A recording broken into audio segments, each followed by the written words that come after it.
Hey everybody, this is Robert from Black Belt Gaming. Going to try to continue my playthrough here, my solo playthrough, my blind playthrough of Mansions of Madness with this Call of the Wild expansion, the keeperless scenario, and I appreciate the advice you've given me so far. I have a little bit of a better understanding now about how the movement works, and also I think I had some cards on the table that I don't need to use for this particular game. So we'll make some adjustments there and keep going. We're going to head into round 2. Well, if you recall, Pete and his dog there, can't remember his dog's name, was it Duke? They're wandering around the campsite and trying to avoid this terrible prophecy that they're going to be killed by some outer world creatures before the sun rises. So let's see what's going to happen. Round 2, we need to move again, keep exploring, maybe try to find some things that can help us survive the night. We've already picked up a sniper rifle, a nice ranged weapon, but we can't use it if the monster is in our space. So let's move to the south here. Maybe we'll just go to this space here on the edge. I think we're kind of getting close to this mound, but let's see what's in this spot. Is that Whatley's or Whately's Diary? This is a tome. Action. You need to test your intellect +1. If you pass the test, you take 1 horror, discard this card, and gain the Bind Monster spell card. So I guess if you don't pass the test, nothing happens. I don't think you take any horror unless you pass. So let's try our first action test here, our ability test. For those of you experienced with the game, please forgive me for the slow pacing here as I'm learning this as I go along. Intellect. Looks like we're going to be rolling and trying to get, since it's intellect +1, a 4 or less. A 4 or less on a die roll, a D10 die roll. Now I think if I wanted to try to spend one of these skill tokens, I think I could add my luck, but I think I'll just maybe save those for later. Let's give a roll here. 4 or less. Got my little vampire dice tower. My D10 is ready, and we got a 4. I think that is successful, so I need to find a Bind Monster spell. Alright, so kind of in true form here, what we read was this magic spell was so horrible. We actually took another horror token there, but we did pick up the Bind Monster spell, so we'll add that to our goodies in the inventory.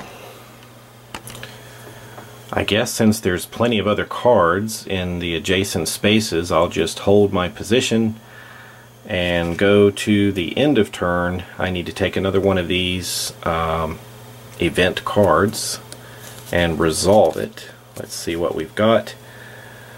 Signs of Life. You spot a familiar rune carved into a nearby tree. Each player rolls a die and resolves the following effect. After this, we activate monsters. So I'm not going to read everything. Let's just go to the die roll and follow the results.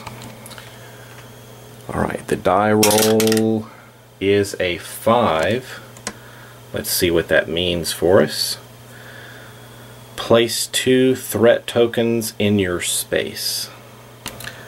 I really wasn't sure about threat tokens and what they were used for, but it says you keep these threat tokens near the map, and they are placed on the map as a result of specific event cards, and they're used by various card effects. And if you run out of these tokens, use skill point tokens as replacement. So they must do something. So it said I place these in my space, my area, these threat tokens. I am assuming that if I move off of that space, those threat tokens remain there. Is that correct? Let me know if that's incorrect, or if you wouldn't mind just confirming that for me. Do the threat tokens follow you around, or do you leave them on the board? It sounds like you leave them there, and maybe some card effect will do something. Well, that was round 2. Let's go ahead and try and go to round 3. There looks like there's something interesting there on top of the hill or the mound or whatever it is. And let's move to that space. And it looks like there is an obstacle card. And let's see what it says. We have to deal with a puzzle box. You find a box covered in cryptic runes. You must solve rune puzzle number 8 to discard this card and continue exploring the runes. Let's see what I can find. Alright, I'm supposed to do rune puzzle, what was it, number 8. I have these pieces here. These are all the ones that had 8 on it. I think I'm supposed to randomly put these down.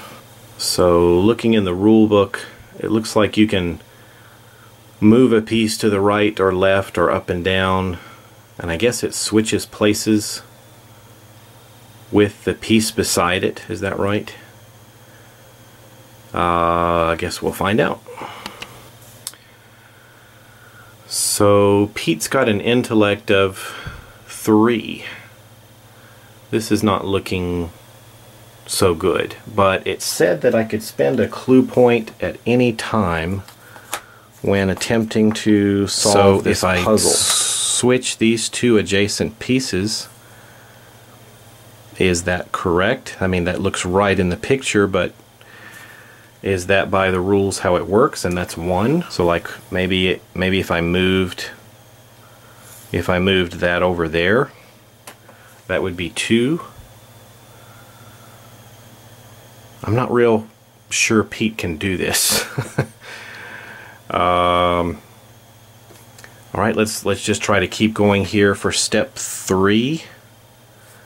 Could I switch that down and move this one up like that?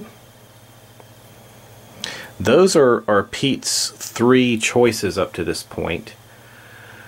It looks like we've got a corner here we want to keep. We've got these 2 pieces where we're going to want to move over. But I would appreciate it, you guys that know this game, am I doing this correctly? And I'm going to leave it as kind of a cliffhanger here. And you know, I've done my 3 moves. Pretty much is Pete finished and this is just over and it was a wasted attempt? Or can I play this and take another 3 shots because of my luck? My luck is 3. And if I spend another one, can I take another 3 actions and just keep going? And then I guess a question would be, let's say if I finished and I said, Pete didn't do it, is this reset if Pete tries to do it again? Do I shuffle the pieces again and put it down in a random order and kind of start all over? Let me know if you can help me out. I'll of course jump back into the rule book and try to find the answers myself, but I think that's where I'll stop things tonight. Thanks for watching, everybody, and I will catch you for some more Mansions of Madness Call of the Wild.